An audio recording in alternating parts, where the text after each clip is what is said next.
아 글쎄 안 들려 들을 뉴스 없어 아무 뉴스도 귀에 들어오지 않아 듣고 또 들어도 들을 뉴스 없어 만든 게 이 프로야 이동영의 뉴스 정면승부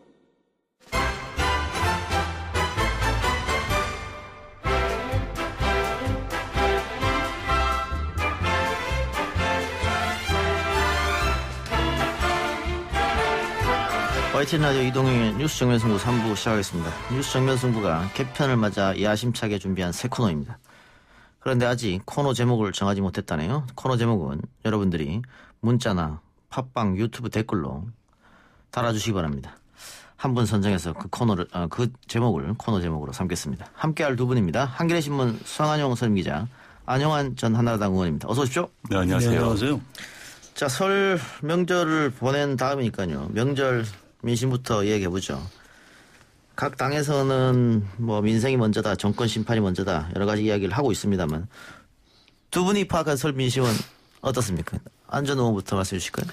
글쎄요, 뭐 설 민심 이야기 하면은 약간 특히 정치인들 그런 이야기 많이 합니다. 저 정치부 기자 생활을 하고 또 뭐 정치인이 돼서 또 기자들은 답변하면서 느꼈던 것은 정치인들이 전하는 설 민심은 참 알 수 없다는 겁니다. 예. 자기들이 만나는 범주 내에서 들은 또 듣고 싶은 이야기, 들려주고 싶은 이야기만 하기 때문에 별 의미가 없다는 생각이 들고요. 또 저도 마찬가지입니다. 제가 만난 사람들 범주가 한정되어 있기 때문에 제가 뭐 설 민심 말하는 게 객관적이라는 저도 장담을 할 수가 없어요. 뭐 그러나 단지 저는 고향이 전남 목포입니다. 또 보수 쪽에서 정치를 했었던 사람이었기 때문에 왔다 갔다 이야기 좀 들을 수가 있는 측면이 있어요. 그래서 이제 뭐 여러 이야기가 나오고 있습니다만 기억나는 건 딱 하나입니다. 설 끝날 때쯤에 뭐 호남 지역에 있는 언론인 한 분이 저한테 전화를 걸어오셨어요. 그런데 이제 그분은 굉장히 현재 여권에 대한 지지자였습니다. 그런데 이제 그분이 그런 이야기를 하시더라고요. 야, 그런데 말이야. 그때 이제 검찰 인사가 있었죠. 야, 검찰 인사 이건 해도 너무한 거 아니야?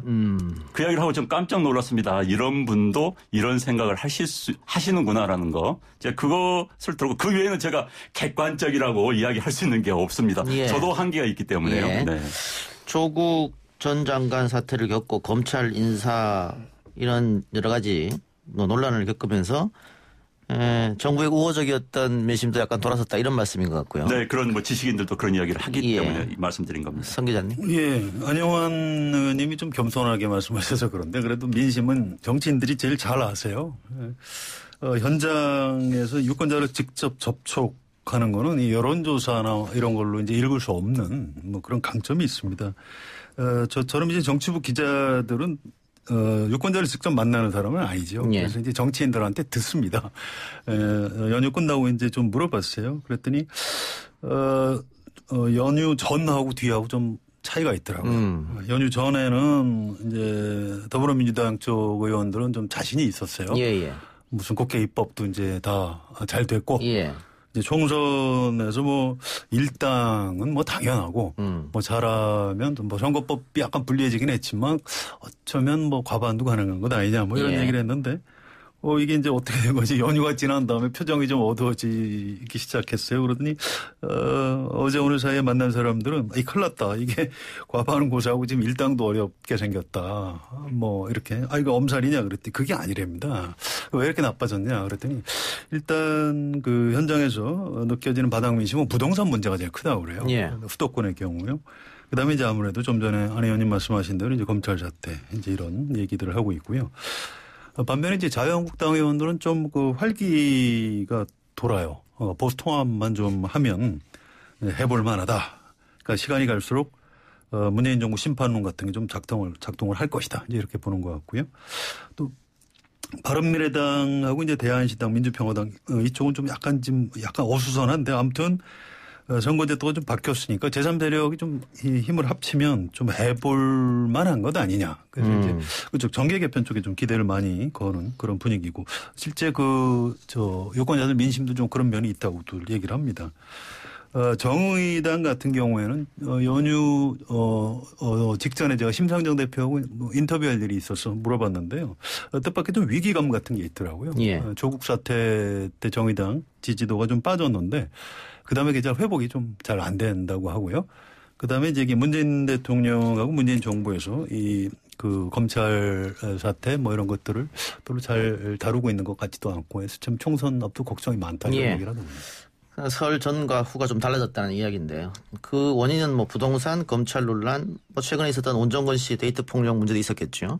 거기다가 뭐 신종 바이러스 같은 것도 여당한테는 악재로 작용했을 거고요. 여러 가지가 다양하게 섞이면서 좀 바뀌었다는 이 평가신데 지금 총선이 문정부 반환점 돌 때 딱 시작하거든요. 보통 이런 선거는 정부 여당이 상당히 불리하게 진행이 됩니다. 그리고 정권 심판론이 당연히 작동하게 되는 거고 중간평가의 어떤 분위기도 있고.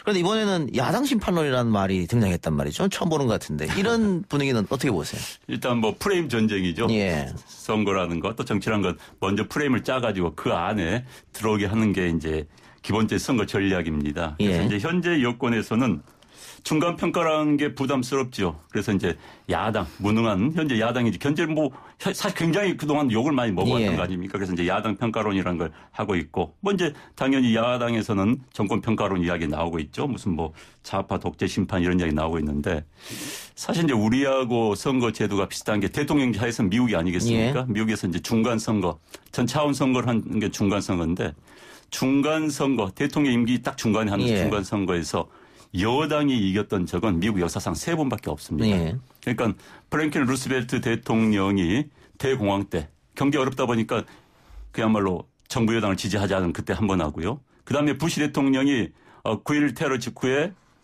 뭐 중동하고 이라크 전쟁할 때 그때 한 번 이겼습니다. 그리고 클린턴 대통령이 아주 경제 호황이던 시절에 그러니까 평범한 미국인들이 과외 수입을 처음으로 느꼈던 때 주식 폭등 때문에요. 그게 딱 3번밖에 없었습니다. 그러니까 중간 평가라는 것은 결국 여당에게는 좀 선거의 무덤이 되는 그런 상황인데 묘하게 이번에는 이제 그게 한국 정치에서는 당연시 되는 세계 정치사에서 중간 평가라는 그런 식으로 되는 건데 이제 야당 심판론이란 굉장히 특이한 지금 프레임이 등장을 했어요. 그러나 이제 결국은 선거는 기본이 여당에 대한 평가입니다.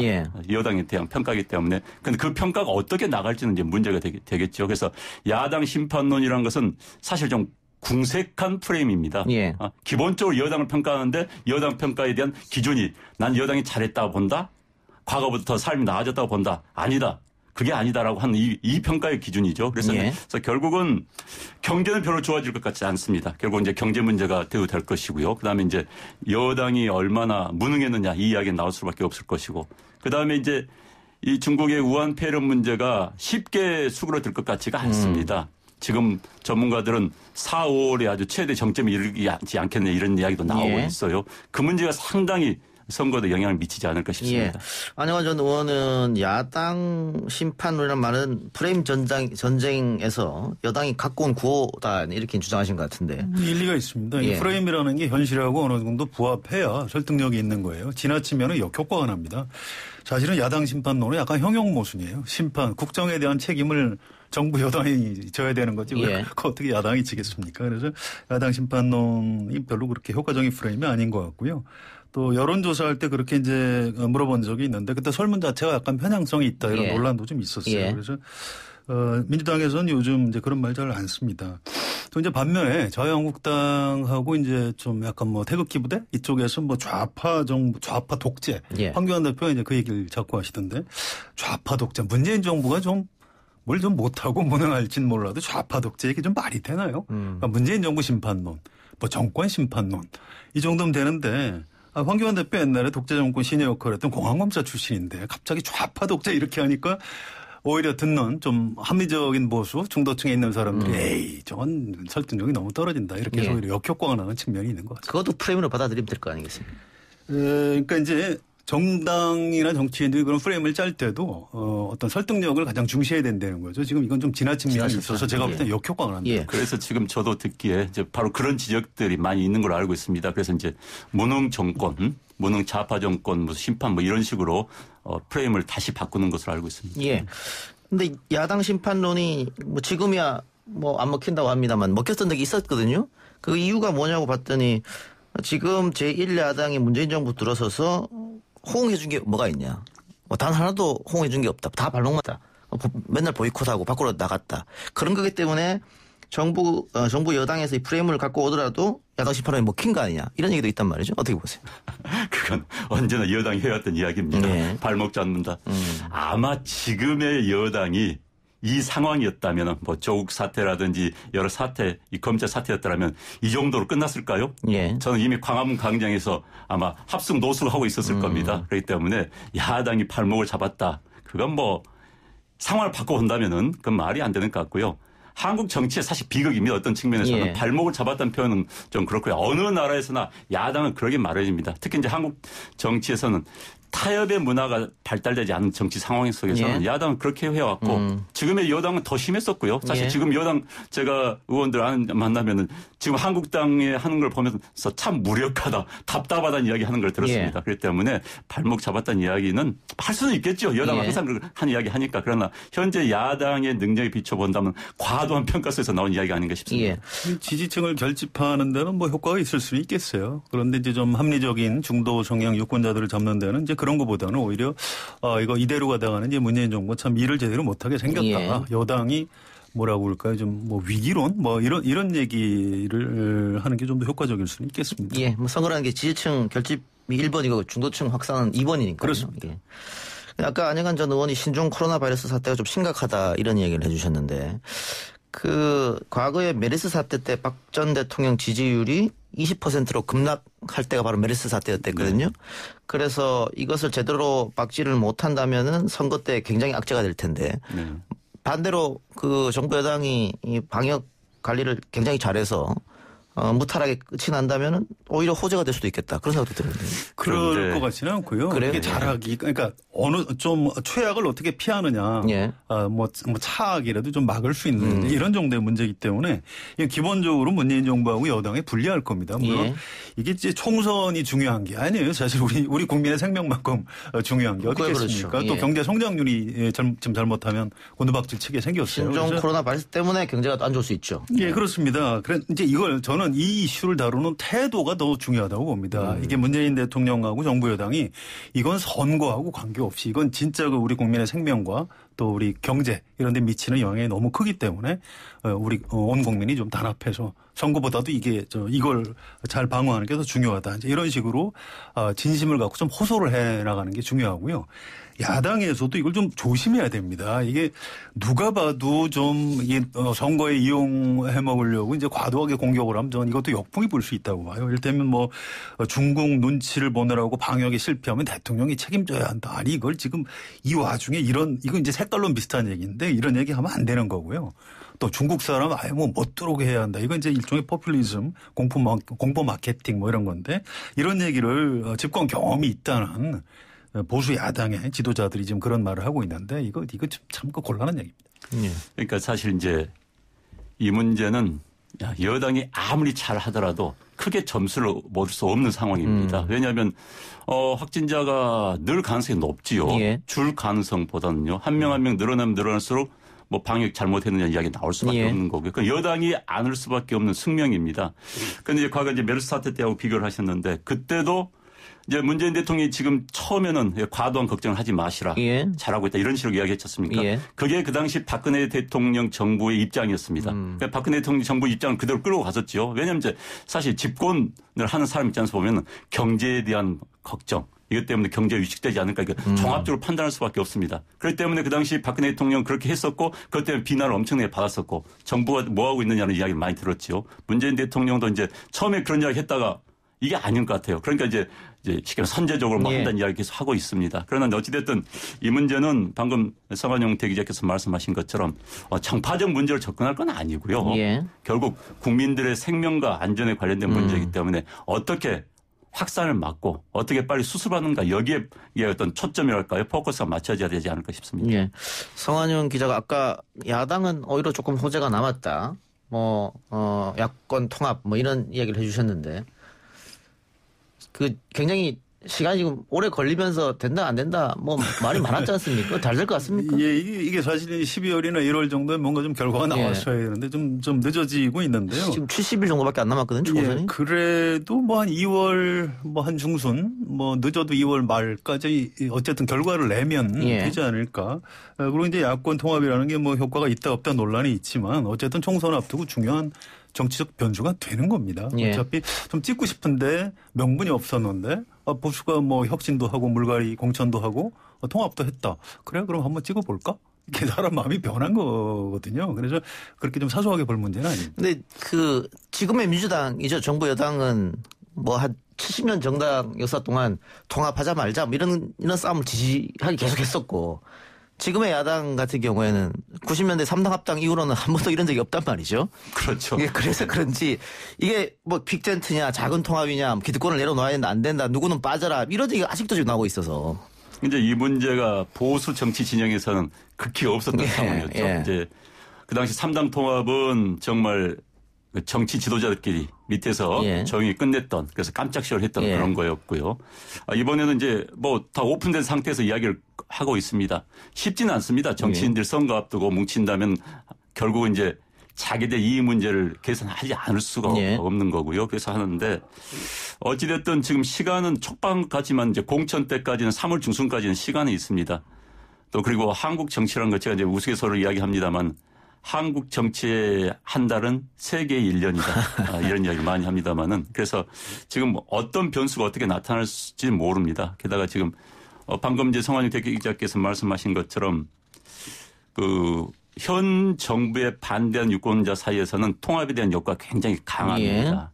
뭉쳐야 산다는 그런 거요. 그리고 이제 지금 당장은 뭐 투표에 안 나올 사람들도 뭉치니까 이길 수도 있을 것 같네 하면 투표에 나올 수도 있는 거고요. 또 통합하면 그 시너지 효과가 분명히 있습니다. 그렇기 때문에 통합에 대한 욕구는 강해질 수밖에 없고요. 또 양당 정치인들 지금은 버티다가도 선거 앞에 가면 결국은 선거는 구도 싸움입니다.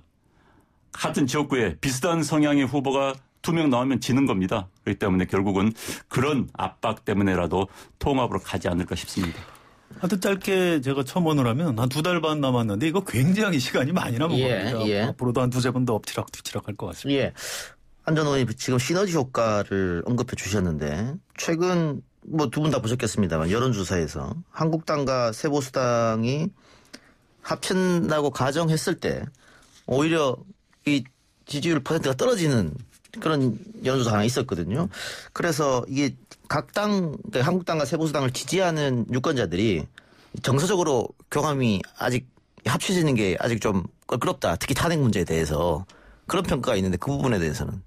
그래서 그 설문조사의 이제 문항에 이제 좀 문제가 있지 않았나 싶습니다. 그 설문조사는 한국당과 새로운 보수당이 합당한 통합 보수 정당에서 어떻게 생각하느냐 뭐 이런 거였어요. 그런데 지금 이제 혁신통합 추진이 중도 보수 혁신통합 추진에서 추진하고 있는 것은 중도하고 보수를 망라한 물론 거기에는 한국당과 새로운 보수당이 포함된 거죠. 망라한 지금 통합을 추진하고 있습니다. 그러다 보니까 오늘 뭐 김영환 안철수계에 있던 김영환 의원도 지금 오늘 통합 합류했고요. 뭐 오늘 뭐 노동계 분들도 합류했고 그래서 폭이 좀 넓습니다. 그래서 아마 질문을 지금 중도 보수 세력이 통합을 추진하고 있다.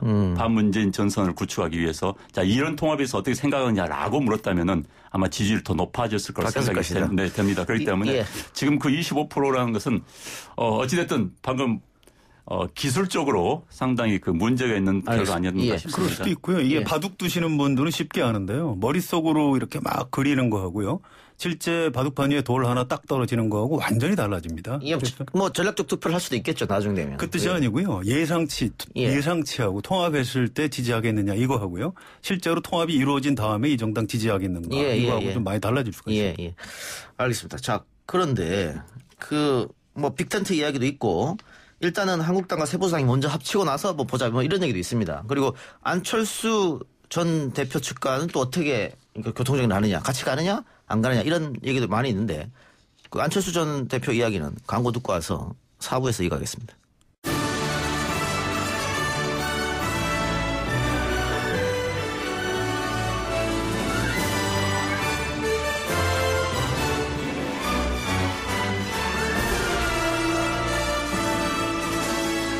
네, 이어서 계속해서 토론 이어가겠습니다.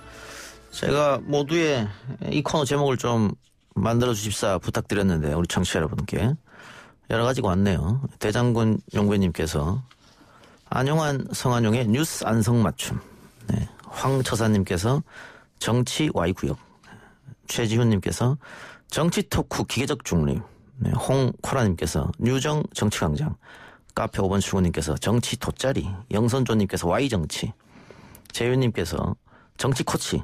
두 분 마음에 드는 제목이 있습니까? 네, 제작진에서 알아서 판단해 주시기 바랍니다. 자, 광고 듣기 전에 안철수 전 대표 이야기를 해보자 이런 얘기를 했는데요. 안철수 전 의원이 바른미래당을 탈당했습니다. 두 분 뭐 기자회견 뭐 보셨을 테고요. 어떻게 보십니까? 신당을 만들 거라고 보십니까? 뭐 탈당을 한 이유는 신당을 만들려고 했겠죠. 그 신당 만들고 나서 어떻게 다시 지금 그러니까 이제 그 부분인데요. 예. 그러니까 왜 탈당하는지는 알겠어요. 바른미래당에서 손학규 대표하고 뭘 같이 해서는 이게 비전이 없다. 그러니까 알겠습니다. 그다음에 새로운 정치를 해야 된다. 알겠습니다. 그 10년 전에 이제 안철수 대표 그 태도하고 사실 비슷해요. 정치가 무엇을도 중요하지만 그걸 어떻게 하겠다는 그게 더 중요하거든요. 예. 뭐 우리나라 잘 살게 하겠다. 그래서 그건 알겠는데 어떻게 잘 살게 하겠느냐. 거기에 대한 안철수 대표가 지금 답을 잘 못 내놓고 있는데 정당을 새로 어떻게 누구하고 하겠다는 것인지 이런 게 아직 오늘 탈당 회견에서는 안 보입니다. 그래서 앞으로 안철수 대표는 뭐라고 그런지 얘기를 좀 들어봐야 될 것 같습니다. 실용적 중도 정당 얘기했는데요. 예, 그러니까 누구하고요? 네. 네. 저도 뭐 지금 기자회견문을 봤습니다. 봤는데 이제 9년 전에 안철수 대표가 나타났을 때 이야기하고 큰 변화가 없는 것 같아요. 예. 그래서 한국 정치의 문제점을 지적하셨는데 어떤 의미에서 한국 정치에 이대로 9년 동안 변화 또 10년 동안 변화가 없었던 데는 안철수 대표의 목도 있는 겁니다. 예. 거기 책임도 일부 있는 것이죠. 그래서 이제 지적하는 건 저도 공감합니다. 안철수 대표의 그 한국 정치권을 보는 시선에 저도 공감하는데 이제 과연 앞으로 어떤 방법으로 어떻게 하는 건가. 이 정치란 건요, 기본적으로 이제 정당 정치의 원칙은 그거 아니겠습니까? 예. 내가 비전과 철학, 정책을 가지고 그 정책을 바탕으로 해서 후보를 내세워서 그 후보를 당선시켜가지고 권력을 장악해서 국가를 운영하는 게 정당 정치의 기본적인 ABC죠. 예. 그런데 이제 결국은 자, 정당을 만든다? 어떤 정책을 가지고 그리고 어떤 후보를 낼 것인가. 여기 이 점에서 이제 한계 부닥칠 수밖에 없는 것이고요. 지난번에 안철수 대표는 어찌됐든 호남표를 바탕으로 해서 상당수 성공을 거뒀습니다. 예. 그런데 지금은 이제 호남 쪽 정치 지형이 이제 바꿔졌지요. 그 당시 총선 때는 문재인 대통령이 호남에서 지지율이 굉장히 낮았었습니다. 지금 반대입니다. 문재인 대통령 지지율이 굉장히 높은 상황입니다. 그래서 안철수 대표가 지금 갈 곳이 마땅치가 않습니다. 안철수 대표가 서울에 이제 들어온다고 할 때 많은 정치 전문가들이 이런 이야기를 했죠. 착취할 점이 마땅치가 않을 것이다. 낙하산 타고 뛰어내리더라도 도착할 지점이 마땅치 않을 것이다 이야기 했었는데 아니나 다를까 지금 그 현실화가 되고 있는 것이죠. 신당을 만든다. 그럼 어떤 신당? 그리고 누구랑? 그 신당의 세력화가 가능할 것인가? 당은 쉽게 만들 수 있습니다. 5개 시도당에서 1000명씩의 당원들을 만들 수 있습니다. 예. 그러나 후보를 낼 수 있을 것인가? 그 후보가 당선 가능성 후보를 낼 수 있을 것인가? 여러 문제점에 봉착할 수 있기 때문에 안철수 대표의 지금 앞으로 입지는 상당히 과거의 안철수가 움직였던 그것과 다르다. 이런 말씀을 드릴 수밖에 없습니다. 안 전 의원이 혁통이 간사시니까요. 이번에 혁통위에 또 문병호, 김영한 전 의원이 합류했지 않습니까? 네네. 그러면 결국은 안철수 전 의원과도 함께 할 수 있는 겁니까? 저는 정치랑은 가능성 예술이라고 봅니다. 예. 가능성 항상 열려 있는 것이죠. 어찌됐든 안철수 의원과 함께했던 또 측근이라고 불렸던 예. 그런 분들이 혁통위에서 중도 보수 대통합에 일단 합류를 했습니다.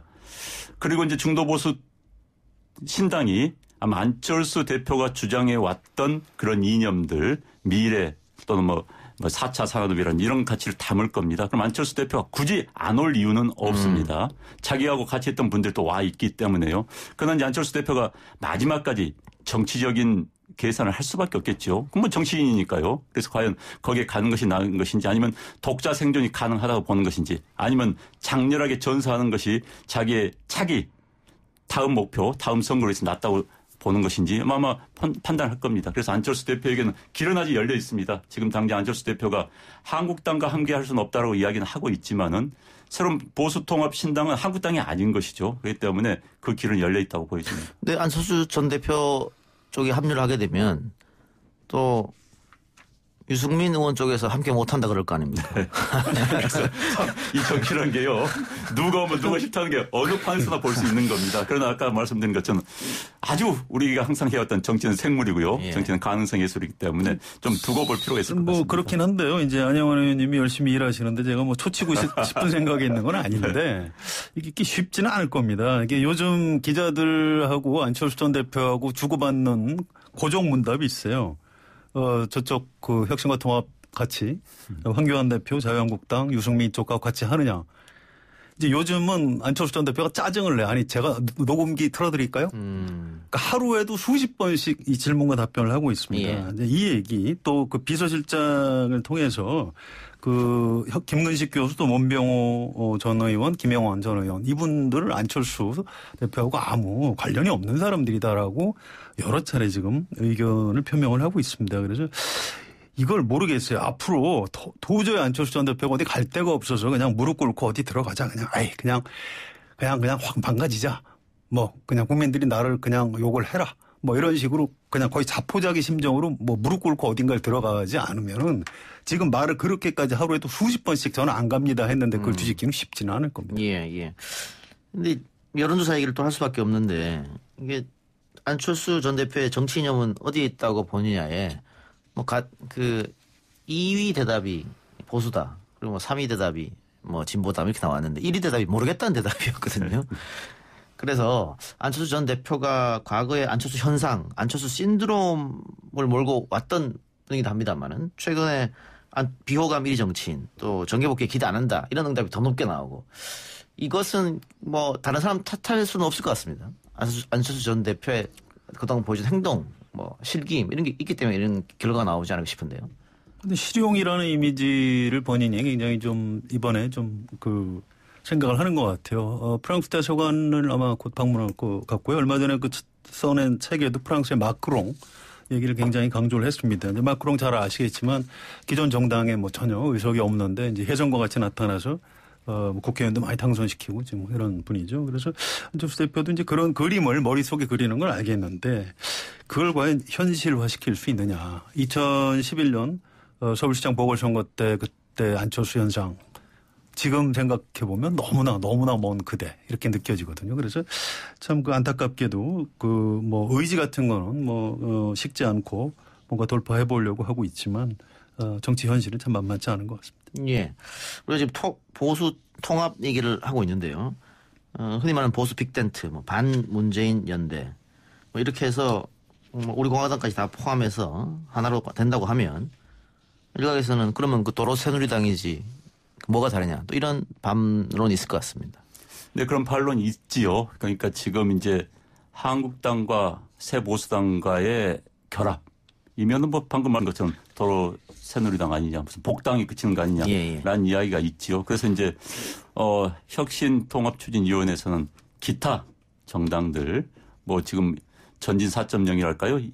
이현주 의원이 만든 정당이라든지 뭐 장기표 선생님께서 지금 추진하고 있는 정당이라든지 여러 정당들 망라를 하려고 하고 있습니다. 또 추진하고 있고요. 또 그들이 이미 협동치에 들어와 있습니다. 그리고 이제 방금 우리 언급했습니다만 뭐 김영환 의원이라든지 과거 안철수 의원 쪽에 함께 있었던 의원들도 지금 합류를 선언하고 있습니다. 그런데 외연의 폭을 좀 외연을 넓히려고 하고 있는 상황이죠. 그래서 바로 그 지적이 있기 때문에 도로 새누리당이 아니한 지적이 있기 때문에 알고 있기 때문에 그걸 넘어서기 위해서 노력을 하고 있다 이렇게 말씀드리겠습니다. 저는 그 부분은 지금 보수 통합 운동하는 분들이 좀 약간 발상을 바꿔줘야 된다고 생각합니다.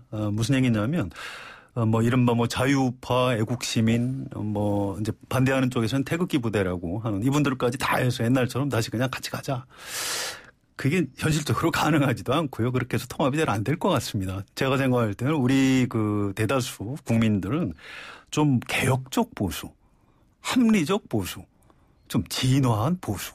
그러니까 박근혜 전 대통령의 그 문제를 훨씬 넘어서서 우리나라 미래 비전을 향해서 나가는 좀 진보적 보수 뭐 이런 걸 기대하는 거 아닌가요? 그래서 지금 이제 통합추진위원회 이름이 혁신 통합추진위원회. 그래서 우리가 혁통추라고 부릅니다. 방금 말씀하신 그런 가치들을 저희들이 이제 연구에 담고 있습니다. 미래의 가치, 공정의 가치랄까요? 뭐 이런 얘기에 담고 그걸 내세울 수밖에 없는 게 이게 시대 정신입니다. 기본적으로 저희들이 이제 6대 원칙을 정했는데 6대 원칙이 자유와 공정, 그다음에 자유민주, 공정, 미래 이런 가치들 계속 추구를 하려고 하고 있습니다.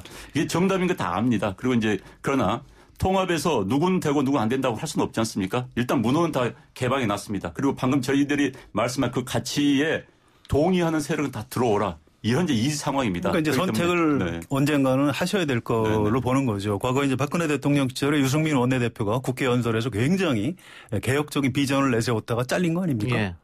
마찬가지로 지금 그런 얘기를 하기 시작하면 대국회 부대에서는 또 반발할 겁니다. 아니 무슨 그런 이상한 유승민 이런 배신자 또 무슨 빨갱이 비슷한 이런 사람들까지 우리가 통합할 수 있느냐 이렇게 반발할 텐데 그때 모든 걸 다 끌어안으시려고 하면 저는 별로 바람직한 모습이 아니라고 네. 보는 거죠. 그러니까 이제 중요한 순간에 선택을 해야 된다. 네, 맞습니다. 그런데 저희들 정치 이념을 걸었습니다. 통합신당의 그 기본적인 가치를 걸었기 때문에 여기에 동의하신 분들은 그 열차에 타시는 거고요. 동의 못하시면 못하는 것이죠. 단 이제 그러나 선거 승리를 앞두고서는 본인들이 어떤 판단을 할지는 아직은 잘 모르겠습니다. 그래서 저희들은 기다려보고 있습니다. 예. 혁통위에서 최근 한국당 새보수당 간의 비공개 대화 있었다는 보도도 있었고 통합신당 창당 구상도 이야기했었는데 나름 어떻게 진전이 있었다고 보십니까? 그러니까 이제 투 트랙이라고 보시면 될 것 같습니다. 한국당과 새보수당의 이제 접촉은 기본적으로 정당과 통합하려면 당의 재산 문제, 당원 문제, 이런 그렇죠. 복잡한 문제, 실무적인 문제가 있습니다. 이 문제들은 협의를 양당이 하지 않을 수가 없습니다. 그러나 이제 큰 틀에서의 통합 문제, 가치라든지요. 그런 것을 정하는 문제는 혁통추가 지금 추진해 가고 있고요. 그래서 양당 간의 그런 부분에서는 지금 접촉이 있었던 것으로 알고 있습니다. 알겠습니다. 다른 이야기를 한번 넘어가 보죠. 자, 김영호 공천관리위원장이 50% 이상을 교체하는 것이 국민적 요구다라고 했고, 그래서 이제 TK 현역 의원들 중심으로 교체설이 벌써 돌고 있어서 TK 의원들이 반발하고 있다 이런 얘기 들립니다. 또 더불어민주당 같은 경우에도 지금 하위 20%에게 개별 통보를 했고 벌써 또 반발하고 있다는 얘기도 들리고 있습니다. 세대 교체라고 해야 됩니까? 어떻게 표현해야 됩니까? 물갈이라고 표현해야 되나요? 공선 시즌마다 나오는 얘기입니다만은. 그러니까 이제 역대 선거에서 초선들의 비율이 보통 40% 훨씬 넘습니다. 그다음에 이제 비례를 포함한 이야기이기 때문에 그러니까 결국 물갈이가 30% 항상 되어 왔었어요. 예. 그런데 이제 물론 선거 때 되면 이제 인위적으로 몇 %를 간다고 하니까 현역 의원들 입장에서는 굉장히 공포에 떨 수밖에 없는 것이지요. 그러나 이제 이번에는 이제 아마도 한국당에서는 그 정당을 바꿔야 된다는 어떤 국민들 또 유권자들의 욕구가 굉장히 강한 게 맞습니다. 그래서 김영호 공천관리위원장께서 이제 그런 욕구를 반영해서 하고 있기 때문에 반발 당연하죠. 현역 의원 입장에서 본다면은 난 지역에서 나 인기가 좋다. 지역에서 유권자가 날 선택했는데 어떻게 공관위원장이 또는 공관위에서 날 자를 수 있느냐 이런 이야기 할 수밖에 없는 겁니다. 그러다 이제 결국은 총선 승리를 위해서 어떻게 해야 될 것인가. 저는 기본적으로 대의에 따라가야 되지 않을까 싶고요. 또 결국 대의에 따를 수밖에 없는 분위기가 될 것 같습니다. 바람직한 현상은 사실은 아니에요. 정치도 이제 오래 한 사람들이 잘하는 법인데 우리나라 국민들이 이제 워낙 정치에 대해서 반감이 심하다 보니까 물갈이를 하라 이렇게 요구를 하는 거고 정당에서 그걸 거역할 명분도 없습니다. 또 2000년 기억하시죠? 이회창 총재가 김윤환 의원 쳐내고 이제 피를 뿌려가면서 총선에서 승리를 한 그 기억이 있고 지금도 지난번 20대의 진박 공천 잘못됐기 때문에 그걸 좀 바로잡겠다 이런 의미에서 김영호 공천관리위원장이 이제 그런 공천 물갈이를 지금 얘기하고 있는 거고 이제 어느 정도 할지는 모르겠는데 저는 양보다 질이라고 봅니다. 누가 봐도 건물급들 몇 사람을 좀 몰아내는데 성공하고 하면 그래도 국민들이 이런 보수 쪽에 좀 눈길을 보내주지 않을까 싶습니다. 컷오프 SC 본인들이 못 받아들이면 또 무소속 출마할 수도 있는 거 아니겠어요? 그렇습니다. 그렇죠? 경선을 하지 않고 컷오프 시키면 무소속 출마 가능한데요. 그런 거 두려워해서는 안 되는 것 같아요. 2000년에도 그 민국당 만들어서 엄청나게 의석 얻을 것처럼 했지만 단 2석에 그치지 않았습니까? 그런데 이제 보수 정치인들은 그렇게 배짱 있는 사람들이 없는 것 같습니다. 그래서 야당 같은 경우는 막무가내로 나오는 경우가 굉장히 많아요. 그런데 보수 정치인들은 기본적으로 굉장히 좀 좋은 말로 점잖을까요? 그런 분들이 많기 때문에 그렇게 무소속이 많이 나올 것 같지는 않습니다. 아니 제가 왜 여쭤봤냐면 아까 통합이 됐습니다만 만일 통합이 안 된다면은 일려 다야구도로 치러야 되거든요. 그렇죠. 그렇게 되면 정치 구도상 분명히 야당이 불리하게 작용할 수밖에 그렇죠. 없지 않느냐. 네. 그것 때문에 같이 한번 여쭤본 거예요. 그렇기 때문에 결국은 저는 이제 선거는 아까 구도 싸움 말씀하신 것처럼 그리고 이제 막판이 되면요 유불리를 알게 됩니다. 그렇다면 이제 통합 이야기가 나올 수밖에 없고요. 역대 선거가 항상 그랬습니다. 직전까지 어쩔 때는요 후보 등록 전날까지 통합이 결정이 안 나가지고 밤에 결정을 하는 그런 경우도 있었기 때문에요. 아직은 지금 한 70일 2달간 있기 때문에 시간이 있다고 한국 정치 상황에서는 제가 한국 정치란 강조하겠습니다만 한국 정치 상황에서는 시간이 있다 이렇게 말씀드리겠습니다. 저는 그 1인 정당들 있죠. 지금 이현주 의원님이나 김문수 전 경기지사 이런 분들이 추진하는 이런 정당은 얼마나 성공할지 잘 모르겠어요. 일려 다야가 아니고요. 사실은 양강 구도가 여전히 진행되고 있다고 봐야 되고요. 여기 이제 의미 있는 제3세력은 이제 정의당 또는 지금 이합 집산을 하고 있는 바른미래당, 대한신당, 민주평화당 이런 데가 이제 어떻게 세력을 모으느냐 이 정도. 그러니까 기본적으로는 양강 구도에서 이번 선거도 치러지지 않을까 싶습니다. 그러니까 이제 결국 이제 군소정당이 과연 몇 표를 뺏어가느냐 이 게임이 되겠죠. 수도권 같은 데는 1000표, 2000표 미만으로 결정된 경우가 굉장히 많습니다. 그럼 이제 아까 말씀해 주신 미니 정당에서 후보를 냈는데 그 정당에서 한 1000표, 2000표 가져갈 수가 있거든요. 그럼 이제 당락이 바뀌기 때문에 그것을 우려하는 거죠. 네. 그래서 일각에서는 그 TK, PK 텃밭을 갖고 있는 국회의원들은 아니 야당 통합 꼭 필요하느냐. 그런데 수도권의 지역구를 갖고 있는 분들 혹은 나가려고 하는 분들은 방금 말씀하신 것처럼 500표 1000표로 당락이 결정되니까 합치는 게 좋지 않겠느냐. 그래서 지금 한국당 내에서도 그런 부분들의 의견에 좀 정리가 안 된 것 같고요. 또 하나는 새 보수당도 마찬가지입니다. 의원들 개개인의 이해관계가 굉장히 달린 문제이기 때문에 그게 정리가 돼야만이 이제 본격적으로 통합 전선에 나오지 않을까 싶습니다. 지난 지방선거는 민주당이 압승을 했습니다. 대통령 선거도 그렇고요. 근데 이번 총선은 그런 결과는 나오기 어려울 것 같고요. 다만 민주당에서는 수도권은 아마 사수를 하고 싶어 할 것 같습니다. 서울을 비롯해서 인천, 경기. 이쪽 지역은 어떻게 보고 있습니까? 판세를. 수도권은 원래 그전부터 격전지죠. 지난번에 지방선거가 이변입니다. 그렇게 지금 이제 소선거구제의 특징 때문에 그렇게 나타나는 건데 이번엔 그렇게까지 설림이 있을 것 같지 않고요. 사실 전통적으로 이른바 보수 이쪽이 총선에서 강합니다. 일단 영남 쪽 선거가 훨씬 많고요. 그래서 이번에 수도권에서 지난번처럼 더불어민주당이 압승할 것이다 이렇게 생각하는 건 좀 바른 예상은 아닌 것 같습니다. 지난 지방선거는 물론이고 2016년 총선에서도 민주당이 많이 이겼거든요, 수도권에서. 그렇습니다. 그러니까 그것도 이변이었다. 그것도 이변이었다. 그때 새누리당에서 거의 200석 한다고 하지 않았습니까? 180석, 200석 얘기 나왔죠. 개표해보니까 일당이 뒤바뀌었죠. 그러니까 우리 국민들이 좀 대단하신 것 같아요. 그런 식으로 역동성과 이변을 만들어내는데 아주 천재적인 국민들이죠. 네, 수도권 선거 참 알 수가 없습니다.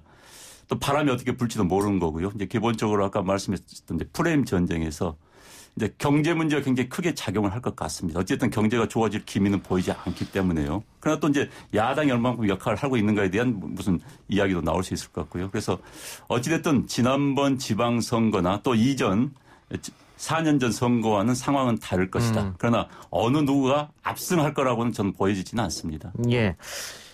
성 기자님 말씀대로 TK, PK 지역구가 워낙 많기 때문에 그동안 역대 선거에서 자유한국당 계열이죠. 쭉 좋은 성적을 냈었는데 2016년 총선 같은 경우에는 PK에서 그래도 민주당이 나름 선전했습니다. 부산에서도 5지역인가 6지역인가 획득했고 이번에는 어떨 것 같습니까? 역시 이번에도 민주당에서는 부산에 또 사활을 걸 텐데. 네, 열심히는 하고 있고요. 그런데 민주당 내부에서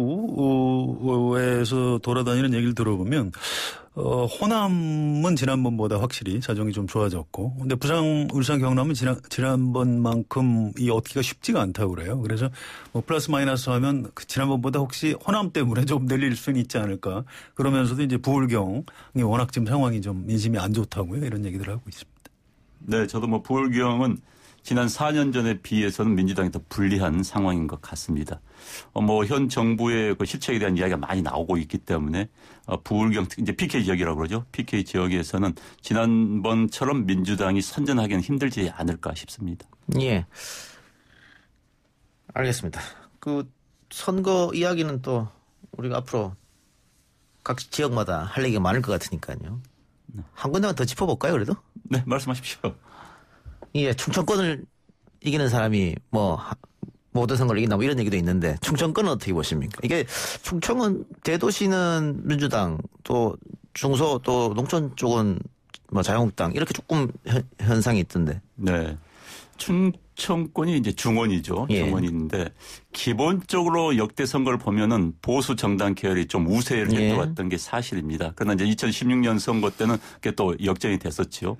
대전은 역시 민주당세가 좀 셉니다. 대도시 또 호남 분들도 많이 사시고요. 그러나 또 다른 지방 이제 군소 시군 단위로 내려가면은 보수 여권이 더 센, 보수 야권이 더 센 그런 곳이죠. 그런데 이제 어쨌든 현재는 지난번 선거에 비하면 충청권도 야권이 지난번 선거에 비하면요 더 유리한 국면이 펼쳐져 있는 것 같습니다. 그런데 이제 결국은요 선거라는 게 지금 70일 나왔지만 어떤 변수가 생길지를 알 수가 없습니다. 그렇겠죠. 지금부터 또 어떤 현 정권의 타격이 일빌만 무슨 스캔들이 나올 수도 있는 거고요. 또 야권에서 나올 수도 있는 거고 또 무슨 방금 말씀하셨듯이 무슨 우한 폐렴 문제가 확대될 수도 있는 거고 그래서 충청권 부분도 사실 충청권 민심은 쉽게 사전에 캐치를 할 수가 없다는 것도 문제입니다. 그때 두고 봐야 될 필요가 있을 것 같습니다. 이제 저 비슷하게 봅니다. 여론조사할 때 대시우 그러면 이게 찬성이라는 얘기인지 반대라는 얘기인지 알 수가 없다 이런 농담이 있습니다. 제가 충청도 사람이니까 이제 오해 없이 들으시고요. 아무튼 그 정도로 쉽지 않은 데고요. 충청권이 이제 다른 데서 이제 어떻게 공천을 개혁적으로 하느냐 이런 것들을 보고 마지막에 이제 표심을 결정하지 않을까 이렇게 예상이 되고요. 저는 충청권이라는 권역보다도 대선 주자급 정치인들이 이번 총선에서 성적을 어떻게 거두느냐도 굉장히 좀 관심이 많습니다. 종로에 물론 역대 그 총리 출신 두 사람이 격돌을 하죠. 이낙연, 황교안 누가 이길지. 물론 성사가 된다면. 그다음에 이제 광진을에서 지금 뛰고 있는 오세훈 전 서울시장 이런 분들이 어떻게 될지. 또 그 대항마를 누구를 내세울지. 또 동작을의 나경원 전 원내대표 지역. 대구 수성인가요? 김부겸 의원 같은 경우에 당선이 어떻게 되는지. 이런 굉장히 좀 중요한 포인트들이 있고요. 저 개인적으로 이제 안영환 전 의원 같은 이 양대리 정치인이 어떻게 국회에 다시 들어올 수 있는가 이런 것도 굉장히 좀 큰 관심입니다. 알겠습니다. 고맙습니다. 예. 안영환 전 의원도 이번에 출마하시니까요. 그래요. 그 스포츠 경기를 보면 실수를 줄이는 것이 승리의 발판이다라고 얘기하는데 또 각 정당 이게 정치에도 포함되는 것 같습니다. 얼마나 실수를 줄이느냐. 네, 한국 정치는 상대 실축에 기대서 이기는 게임이라고 하는데 참 불행한 이야기입니다. 네. 알겠습니다. 오늘 두 분 말씀 여기까지 듣고요. 다음번에 뵙죠. 수고하셨습니다. 오늘 방송 여기까지고요. 저는 내일 이 시간 다시 돌아오겠습니다. 들어주신 여러분 대단히 감사합니다.